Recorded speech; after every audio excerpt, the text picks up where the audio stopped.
The views, comments, and opinions of the following program do not necessarily reflect those of Morris Media Studios, MorrisMediaLive.com, or its affiliates. Listener discretion is advised.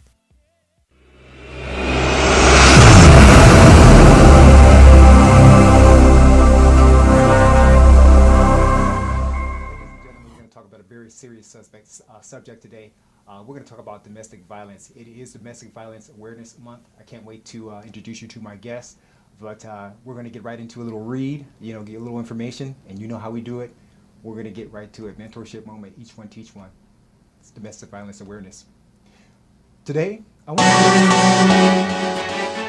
Sometimes you just gotta make it happen. Gonna make it happen. Gonna make it happen. Just make it happen. Just make it happen. Just make it happen.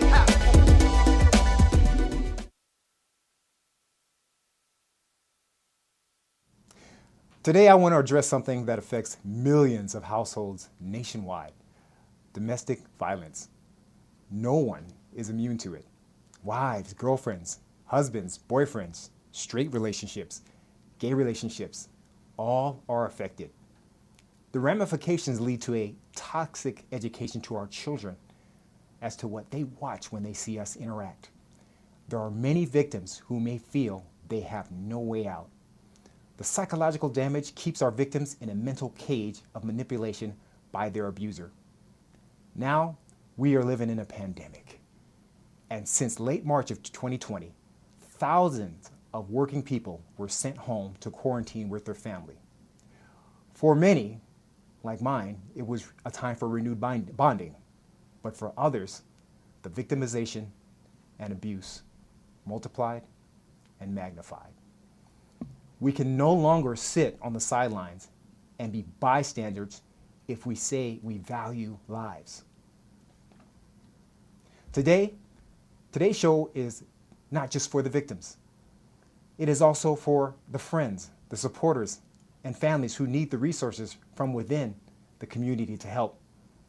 It is easy to just call the authorities and let them sort it out. But what do we have to empower us in the meantime? It's time for all of us to be activated. And I brought more backup as usual. Let's talk about it. Hey, welcome to the Mentorship Moments, Each One Teach One. I'm Coach CJ, Cleon CJ Joseph, author, entrepreneur, wellness coach. I do it all, and I want you all to be able to do it all, right? Nothing's impossible with God, right? Each one teach one. We're going to learn something today. And again, I said I brought backup. So let's get right to it. I brought Dr. Angela Parker of the Genesee Center, the world famous Genesee Center, okay? International. Woo, she done just on me with the international, all right? I want to brag on my people, and of course, I'll let them brag on themselves a little more before we get started on the subject. She has a BA in communications from UCLA. She has a master's in English. Young women, come on, role model right here. She has a doctorate in organizational leadership from USC.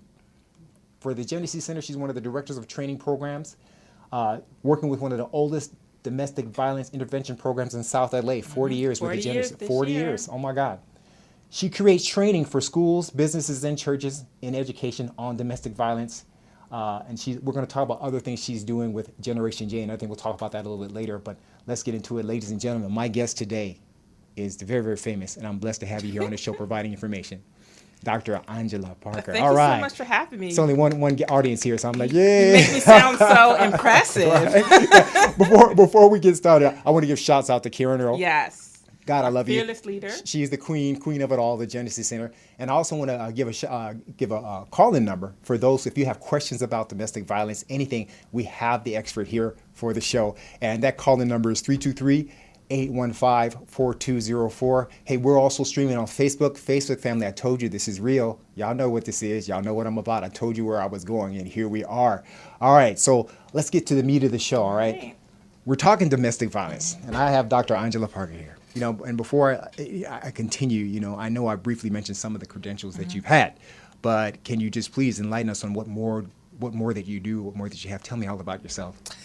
Well, in addition to working at Genesee, which I have been doing for the last 15 years, and, I feel it's primarily kind of my life's work, to work with men, women, and children who are victims of domestic violence. And I always think it's important because people, when they think about domestic violence, they always think about the women, but not so much the men who are victims, and also the children who are equal victims of domestic violence. Yes, and so, Genesee Center, we're a family institute, and we sort of look at domestic violence as a whole, and both what happens in the home and also the community factors that lead to the domestic violence happening in the home. Okay. In addition to that, I have my own nonprofit called Phenom Girls, where I work with middle school age Black girls. I've always had a heart, as a Black woman myself, to really kind of be a mentor to Black youth, because I didn't really have a mentor growing up, and I didn't understand the power of mentorship until I got to be older. How important do you think mentorship is? I mean, this show is called Mentorship. Critical. No one gets anywhere alone. All this talk about the self-made man and the self-made woman, and I, pulled myself up by my own bootstraps. Well, you have to have bootstraps. You have to have somebody to help you get bootstraps, And life is all about access and networking, and mentorship is really a great opportunity for you to access both. You can't teach what you don't know. You can't do what you don't see. And so I'm a big proponent of finding yourself a mentor and really helping them be the guiding force in your life. Well, listen, Two or three if you can. I know you have some information that I definitely want to promote towards the end of this show. So we got a lot to cover. So I want to make sure I get to that, amongst other things. Domestic violence. Okay, Dr. Parker. Okay, doctor. Okay. I had to go back through the Genesee.org website, all right, and I saw something that was interesting to me. I saw back in the day in my law enforcement career, they taught us this thing called the cycle of violence. Yes. And I remember this wheel. And then going into your website, Genesee.org, you had another wheel. What was that wheel called? So you're thinking of the power and control wheel. Okay, tell us about that. So a lot of times with domestic violence, people don't understand it, which of course, unless it's happening to you, you don't. They don't understand that it's not just one thing, right? It's not just one constant, horrible, bad day, right? It's sometimes you have good days, right? Sometimes you have bad days. Sometimes the abuser will make you believe that they've changed or that they've never done it again. Sometimes you can go days, weeks, even months without abuse. But the thing that is always there is the constant looming threat of domestic violence. And when the domestic violence happens, they're using the physical, emotional, financial, sexual, all the different types of domestic violence to sort of keep you sort of controlled and kind of trapped in that will. Wow. Can you explain? Now, the obvious ones are the physicals, the ones they portray on TV, everything like that. We see the physical, right? But let's delve into the ones that I saw on the wheel that just struck me. Financial. Yes. Please educate the public on how that works. So financial abuse is a big thing. So oftentimes when you think about financial abuse, of course you think about it in the traditional sense where it's the abuser has control of the money and it's like they will decide, what you get if you get anything, right? And even if you're the person that's working, right, you could be the one that's working and they could be unemployed and just sit on the couch, but they know that you get paid on the 15th and on the 30th, and come those days you have to give them your check. Wow. And they will decide if anything you get from it. Another form of financial abuse is when people threaten to withhold affection from you. Like if you don't buy me this, if you don't pay this car note, if you don't, buy this outfit, then you're not going to see me. Right. You know what I mean? Or they'll use money in order to kind of like reel you in, right? So it's kind of like, yeah, he might hit me or she might hit me or yell at me, but they take care of me. You know what I mean? Right. They pay my house note. I get a manicure, pedicure. They buy me these shoes. And so it's using money in any way that can keep you under control. But wait a minute, I'm playing devil's advocate here. There's nothing illegal going on here. How is this abuse? How is this abuse? I'm just holding out because I'm a little mad right now. I just want to make her feel bad. How is that abuse? Well, it's abuse because you are exerting power over somebody to make them do what they want to do. And you have to ask the question, right? Would they do this particular thing if I wasn't making them feel like they had to, if I wasn't threatening them physically, emotionally, financially? It's you're trying to bend somebody to your will. It's manipulation, right? And there's nothing healthy about manipulation in any way, no matter what people tell themselves. Now I want to make this very clear. we have the visual of men doing it to women. And if you have any questions, remember, you can call in 323-815-4204. But I've been on calls where it's been men who were just embarrassed to call, and somebody had to pick up the phone for them. Men. Yeah, so again, people don't understand that men are victims of domestic violence. In fact, 1 in 7 men have reported being victims of domestic violence, stalked, by their partners. We have male clients that come into the shelter, and oftentimes, when I say that, people are like, that's impossible. Like, male clients, like men being victims of domestic violence, like, it can't happen, right? Walk me through what a visual is when a male walks in, because it's important, because I want men to even feel encouraged to through this walk. What is it like when a male walks in? What is his mental state? Okay, so everybody's different, of course. So it depends on the type of abuse that they've been through. No man is nobody's ever excited to come into shelter. But men in particular, because they still have this kind of macho machismo thing happening, and to come into shelter, like to say that they're abused is like a big thing. We are very fortunate because of the facilities we have where everyone can have their individual apartments. So we're actually able to house men and their children with no problem. In fact, about 99% of the men that come into Genesee have custody of their children because the abuse, with the partner has been so bad. Wow. And they tend to work the program a lot faster than the women. Typically, our typical stay at Genesee is 18 months. You can stay anywhere from 6 months to 2 years. Men tend to do it in 6 months. Okay. And I think that is part of the stigma. They program, just like our women clients program. They get all the services that they need, a place to stay. But really what they get from us is the understanding that it's not their fault, and I can give you different examples, right, of people who come into, we have men who maybe are undocumented. And so the partner might threaten, like, if you say or do anything, I'm going to get you deported. We had this one gentleman whose wife was in a gang. So every time she got mad at him, she had the homies come by and, beat him up. Wow. We've had same-sex relationships, and, that gets to be interesting because some people feel like you can't be in a domestic violence situation if you're in a same-sex relationship because you guys are on equal footing. You should be able to go toe-to-toe. Right, so that's just fighting. It's not like mutual combat. Yeah, exactly. No. Yeah. Listen, let me make this clear. It's a relationship, What establishes a relationship in a domestic violence situation? Again, it's whenever somebody is making you do something that you don't want to do. So anything, as long as it's consensual and you're okay with it, it's not a domestic violence situation, even if other people don't understand it, right? Right. And so I always use the example, like, let's say, this is a little kinky, like let's talk about it. It's just, let's see, a little kinky, freaky, all right. Like some things, to be happening. Bop, all right, pitching, and maybe you want to be tied up, whatever, whatever floats your boat, right? Right. Maybe you like, spicing up a little bit, bringing somebody else in the boudoir, whatever. All right, as long as everybody is good with it and consensual and likes it, it's fine. It's when you feel like you have to do these things, because if you don't do it, the person's going to hurt you. The person's going to take something away from you. The person's going to punish you, and you really don't want to do it, but you feel like you have no choice. And that ranges from everything, from holding hands in public. Some people don't like, public displays of affection. Wearing a certain type of outfit that you don't want to wear because that they're going to have something to say if you wear something else.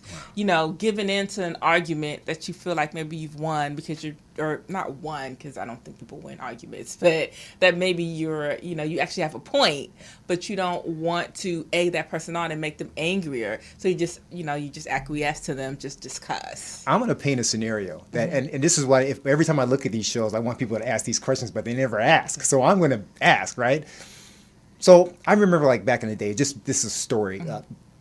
I used to work out at Venice Beach all the time, right? So me and my twin brother Dion, back when we were like body beautiful, right? And we were weightlifting in the gym, and all, the couples were walking past, they were watching us in the pit. And I remember seeing this. And I want you to tell me, is this a depiction of some type of domestic violence, right? So we had a gentleman that was walking about 10 foot ahead of his lady, right? And the lady had her head down, and he wasn't holding her hand or anything, and he kind of kept checking to see if she was looking up and looking back. Is that it may sound dumb, but there's somebody out there going through this. Is that a sign that I should be looking at? Hey, that might be a problem at home. Well, was it the gentleman was He seemed was skittish? he would look back and he would give a little look if she was making sure she wasn't looking left or right. Oh, and she was just looking down with her and just kind of like shuffling her feet. And I was like, that's the most disgusting thing. Well, yeah, definitely. Something's not kind of copacetic with that.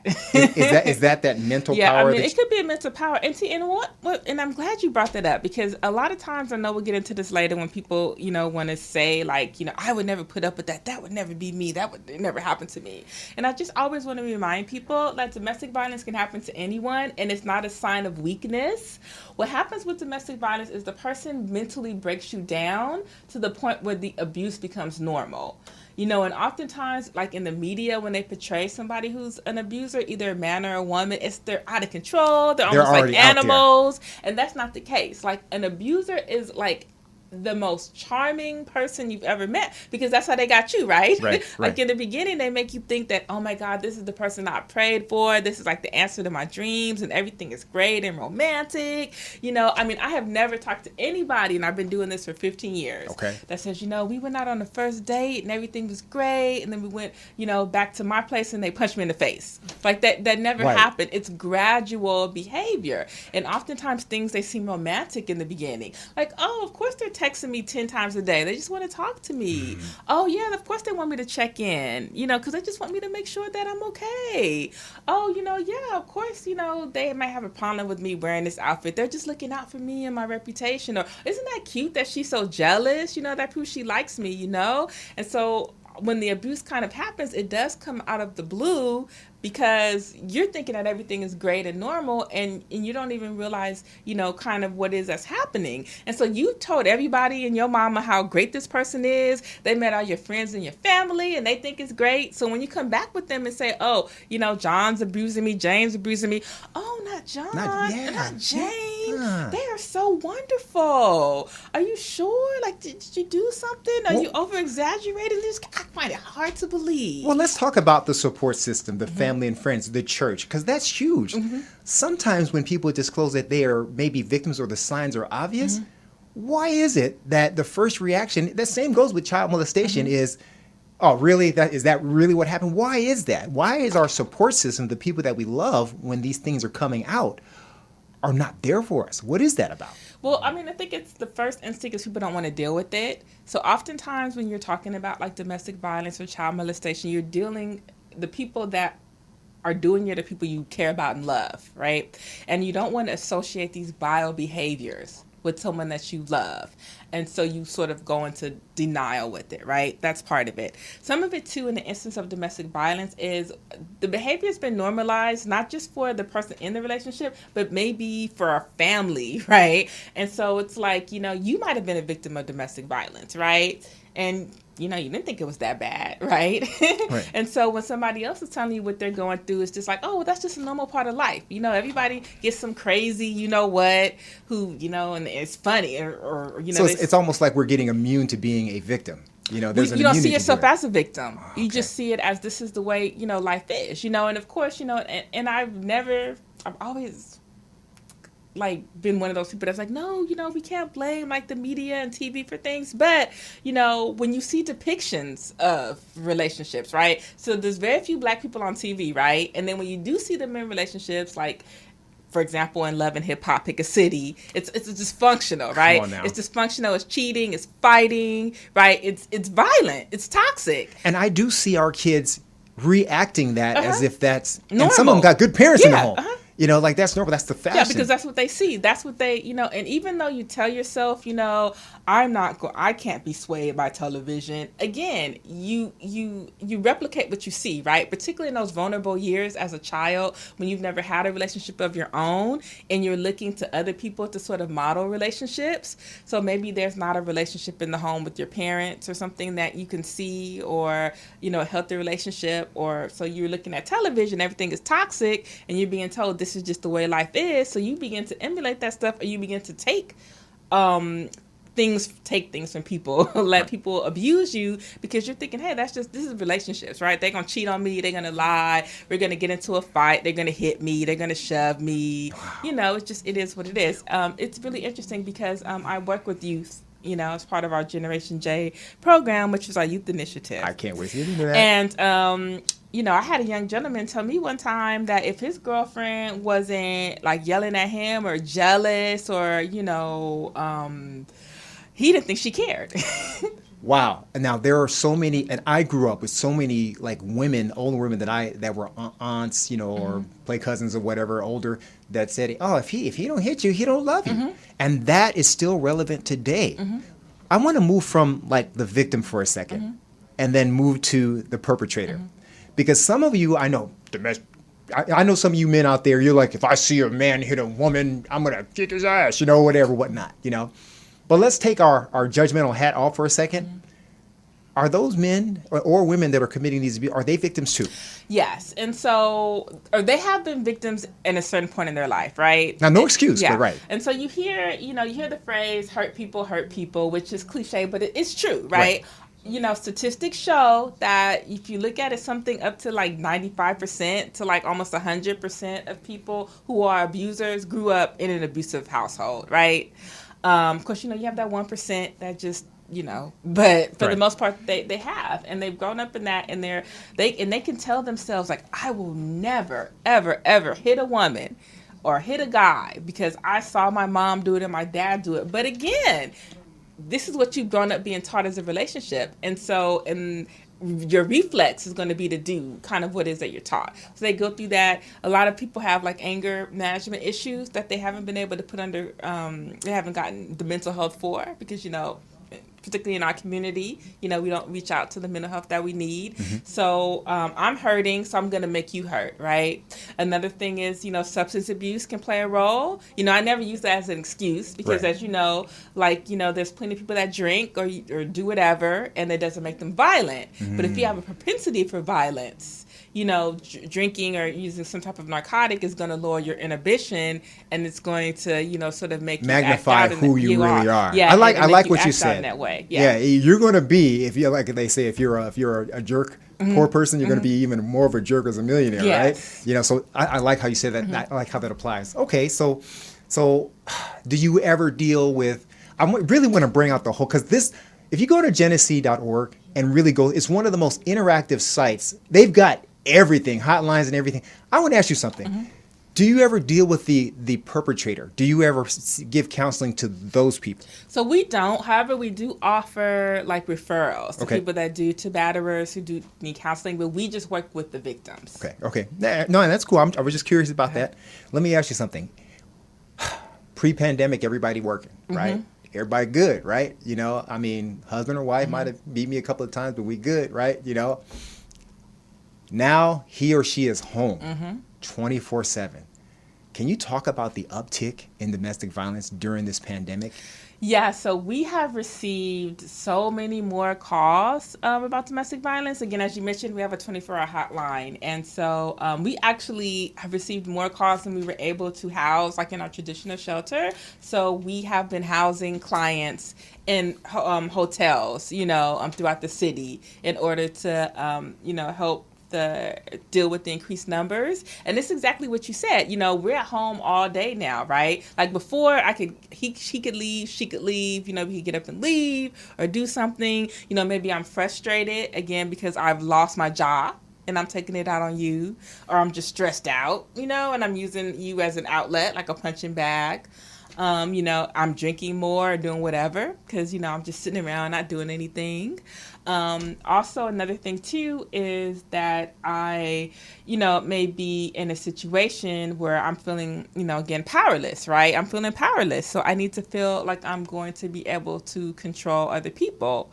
And then, if you're isolated in a domestic violence situation, because that's one of the things that a perpetrator does is they try to isolate you from friends and family. Now you're really isolated because you're quarantined. So let's say if you have the chance to go to your mom once a week, you can't do that, right? Right. Because you can't leave the house. And so now you're just really trapped, right? And it also, I think, is giving a lot of people time to sort of reflect on what's going on because, when you're going through your day-to-day life, it is amazing what you can brush off or it's amazing what you convince yourself is okay. But when you are living in it and you can't escape it and you're seeing it for what it is, I think a lot of revelations are happening with people where they're like, I can't live like this. This can't be my life. This can't be my children's life.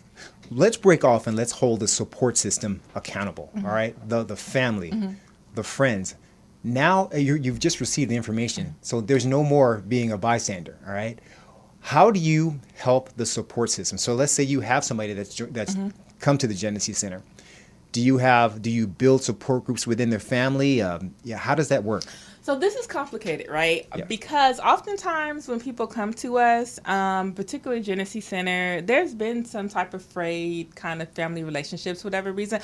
Our particular clientele tends to be people who don't have really big support systems. Sort of, most people who come to shelter, right? Because if you had a support system, you wouldn't be come shelter. to Genesee. You could go stay with friends and family, right? And so it's like that. I'm trying to build the bonds. A lot of times when people, try to intervene in domestic violence relationships and the person doesn't leave, they become frustrated, right? And you get to the point where you're like, you must like it, right? Because I've been trying to help you and you don't want to leave, so just good luck, right? If you like it, I love it. Without understanding sort of the dynamics, typically it takes person like 7 times to leave the person before it sticks, right?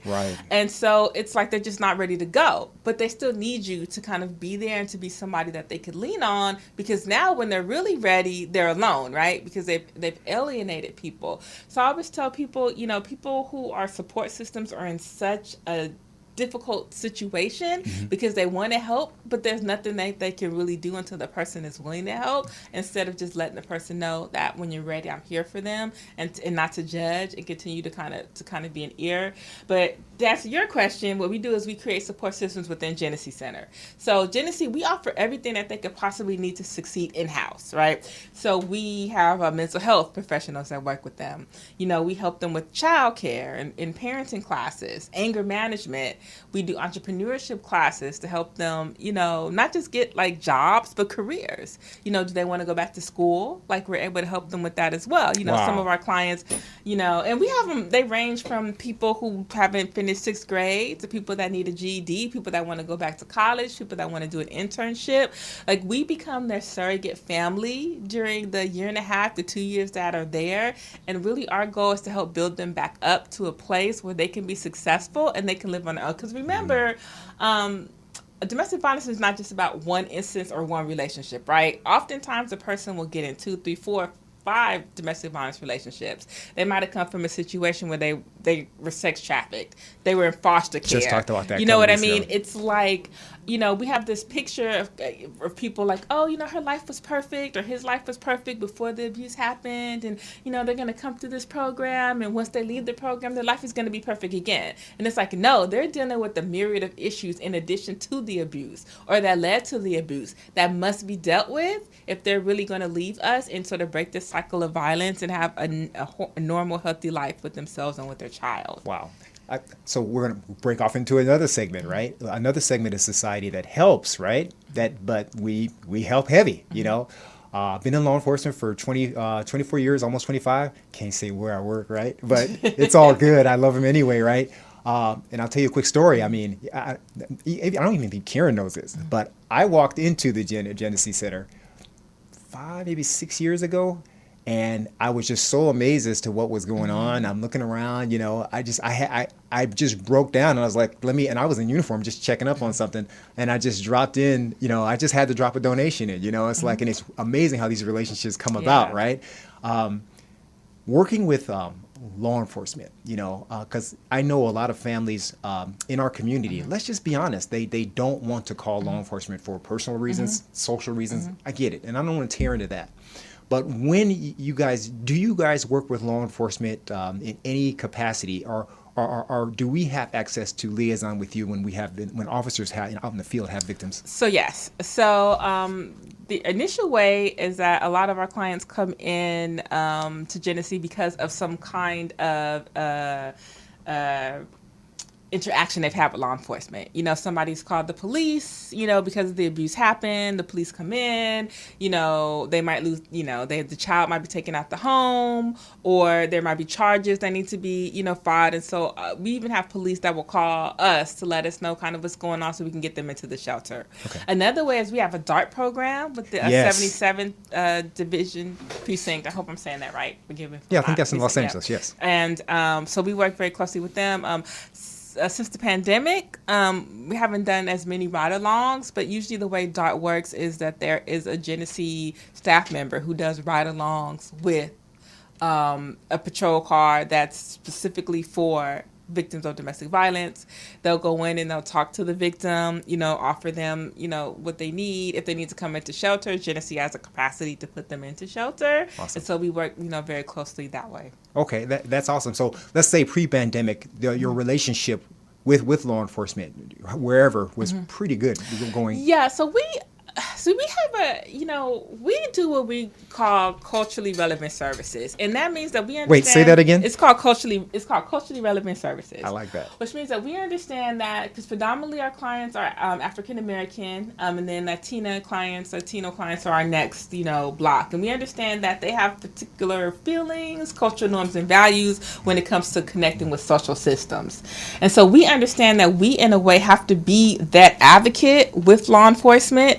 You know, social services, you know, there's a lot of domestic violence programs that won't let social workers come into their shelter, which is crazy because they're the people that have the kids and they're the people that decide where the kids go, and they have to feel safe about where the children go. So we've cultivated relationships with them where now they come into the shelter and they can see this is a safe place for the kids. And now they're at the point where they're like, oh, they're going to Genesee? Okay, yeah. We you know, so we stand in that gap, right? Because it's unrealistic if you get caught up in something like domestic violence. You're caught up in some type of system, right? Legal, whatever. Right. And so we stand in the gap for that. We are one of the only domestic violence intervention programs with an in-house legal department. We have, I think now we have like 3 staff attorneys, about 5 paralegals. You know, it's a huge program. We're not playing, y'all. And we do everything for free. We don't charge the clients, and we'll do something from a traffic ticket to restraining orders to divorce, custody, immigration. I got to give that the proper respect. It's free 99, guys. It's free, man. No joke. All right, continue. And we do clinics in the community as well. And so, you know, quarterly, you know, so if you go to the Genesee website or our Facebook page or Instagram, you can, you know, be, you know, on the lookout for those that we do. And you don't have to be a victim of domestic violence for that. That's around, you know, issues of immigration, family law, and landlord-tenant. So we do those quarterly. Right. Impact LA clinics. Yeah, so my people are worried about immigration. Hey, we ain't tripping like that. You know, law enforcement ain't tripping like that. Neither is the Genesee Center, okay? So you need to trust and believe we don't play that game, okay? So here's the deal. I wanted to talk about a success story. You don't have to say names. I understand it's very, you know, but if you can just dance around, whatever you can provide. I mean, we've had a lot of success stories. What grabbed your heart the most, Dr. Parker? You know, it's seeing the total transformation of people, right, that I get to see. I don't work directly in the shelter as much as I used to because I do outreach and education, but it's seeing somebody who comes into the shelter just really just beaten down like with a hoodie and not talk. And then 2 years later, see them just out and about and bright and happy and, you know, with their child and beautiful. And then they move on and they, you know, they remarry and they have another child and, you know, they get a job and life is great. You know, it's seeing, you know, a young man that came into the shelter with his mom and his sister. She used to wear all black and have like really a lot of anxiety and stomach issues. And then leaving us, you know, a year later and wearing color. Wow. And his stomach issues are not as bad as they used to be. And he's smiling. You know, you know, it's a little kid who's coming to the shelter and him and his mom used to sleep underneath the bridge, you know, and he no longer trusts his mom, right? And he's scared, actually, to live with her on his own and to see kind of those bonds sort of reconnect and for him to be happy to be leaving, you know, with her in their new life. So, you know, seeing a guy who, you know, is walking through the shelter with his young daughter, really just apprehensive and kind of traumatized by what he's been through, you know, his self-esteem, you know, beat down. And to be able to, you know, look at him, you know, in his suit and his new job with his daughter and just happy and flourishing. So man, that's amazing. Yeah. Now I'm going to make it a little sadder, right? Because I'm good with that too. You know, doesn't have to be a story, or what does it feel like when we don't win? Like I remember when back in the day in law firm, I used to mentor a kid, and I'd try to keep him out of gangs. And basically the gangs didn't even want me interacting with that kid. And before you know it, I lost the kid to the gang. It broke my heart. Can you tell me what it's like when you feel like in your mind you lost one? I don't do that to myself. Okay. So when I first started working at Genesee, I was really like, like the clients, and particularly I have a heart for the kids and worrying about the kids, and I hope the kids, when they leave, I hope they're going to be okay, and all this kind of stuff. And then I realized I can't control that, right? Yeah. You can't control that. I had to realize I couldn't say the word. All I can do is to give them everything that I can give them while they're in the shelter, and just hope that when they leave us, when they graduate, that everything is going to be okay. I've done my part. I mean, and that's something I had to learn through the years, but, and it doesn't mean you don't care, it just means that you have to understand that you have to let go and let God. I love it. I even love the song. Yeah. Go. I don't want to sing. Don't get me singing in here. Listen, I don't attach to anything that's not credible, so I don't put my name on anything that I don't believe in. It's funny. I'm just me, right? But I know there's also some, we have celebrities that have attached to the brand. Do you want to talk about that? Or, we are incredibly lucky. I think our most loyal and probably famous ambassador is Miss Halle Berry, who's been with us for almost 20 years. She has just been a gift to Genesee, and just the type of person who not only has she lent her name, but she has really rolled up her sleeves and come to the shelter and painted and worked. Just someone who's really has a heart for children and saving lives, and we're grateful to have her.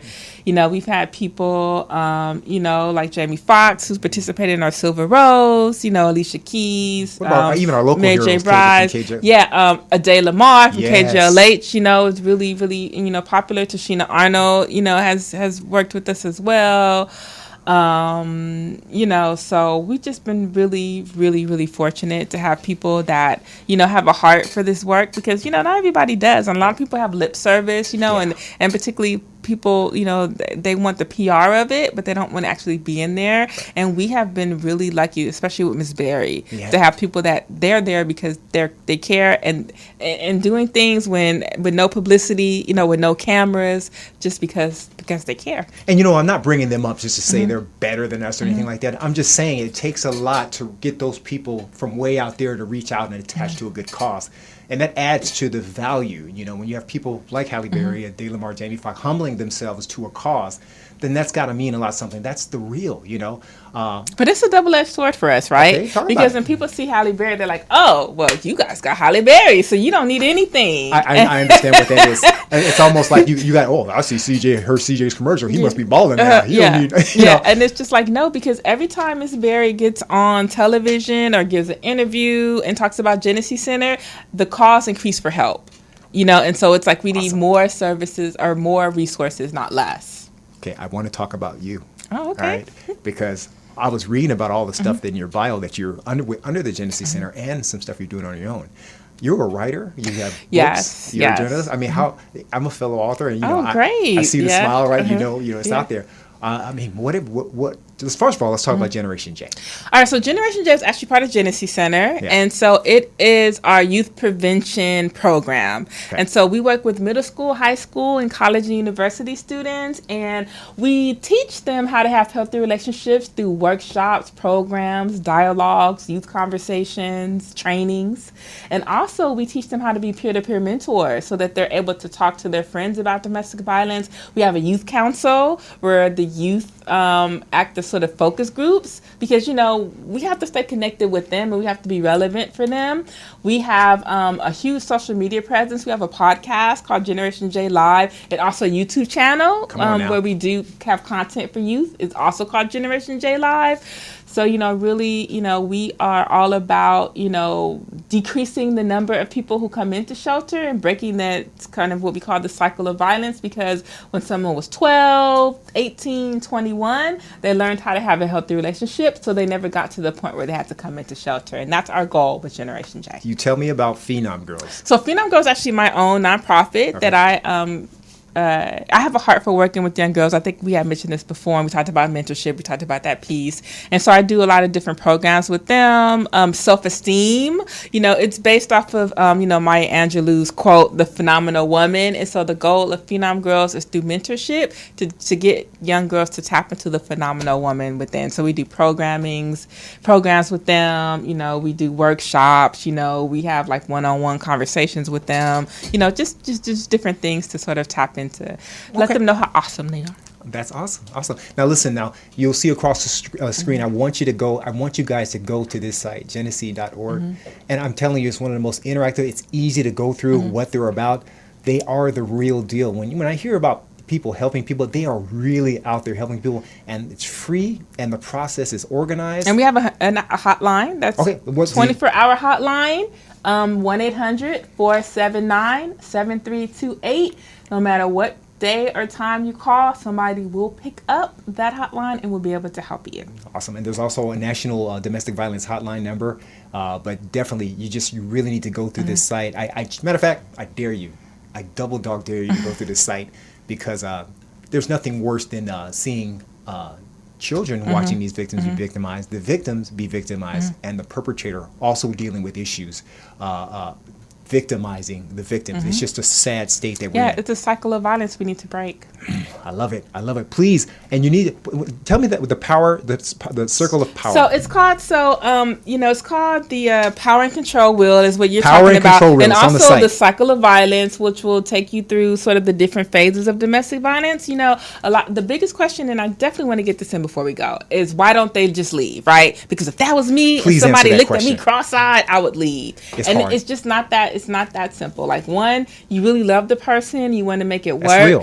Things were great before, right? And you're just trying to get back to that. Two, you might be financially dependent on that person, and you might not have anywhere to go. Three, if there's children involved, never underestimate people's desire to keep their family together, particularly if maybe they didn't have the strongest family and they want that for their kids. And also understand, and please understand, the most dangerous time for someone who is in an abusive relationship is when they leave, okay? If they have someone who is deadly obsessed with them, it could mean life or death, right? So when you're watching the news and you hear a person that's been murdered or had acid thrown in their face or been kidnapped, those are the people that have already left, okay? The abuser has lost control, and the only thing left is to sort of, kill the person. Yeah, and so nobody can ever just walk through the door. Like, if you are in a domestic violence situation and you feel your life is in danger, you need to have a plan, right? You need to have a safety plan. You need to know where you're going to go, and you need to be able to stay safe for the abuser, because it's not easy. Genesee.org. Please go to the site. Now, you are a book writer. Yes, I do write several books, and I'm just one of those people who write all different genres of books, right? So if you go to my website, which is AngelaNicoleParker.com, you can see it. I write science fiction books. I write chick lit books, we got to talk again. Yeah, and I have a book, though, coming out in March, which is called You Are Phenomenal, which is a collection of quotes and notes from, iconic women for young girls to read, and to really, to understand that, everybody goes through something, right? But if you work hard enough, you can get to the other side. And so I'm excited about that. That's coming out in March. Well, speaking of books and authors, I'm getting better at this segue stuff. Hey, the 2020 Black Writers on Tour is this weekend, virtual online, from 10 to 4. So usually they have a live event, but with the pandemic, we all went virtual. So I'm one of the featured authors, all right? So come to the expo, 10 to 4. Just Google Black Writers on Tour 2020. All right. And one more thing I want to get in before you go. I have a news magazine called Generation Next, which is for Black youth ages 12 to 17. If you know of any youth who are interested in journalism, you can look us up at generationnextonline.com, and we are doing our second edition, and I would love to have them. You are straight fire. You're going to be on again. I love it. Hey, listen, guys, this is Mentorship Moment. Each one teach one. We are the village, man. Coming up, we'll finish part 2 of our sex trafficking series with Dr. Stephanie Powell. You don't want to miss it. It's on. Let's talk.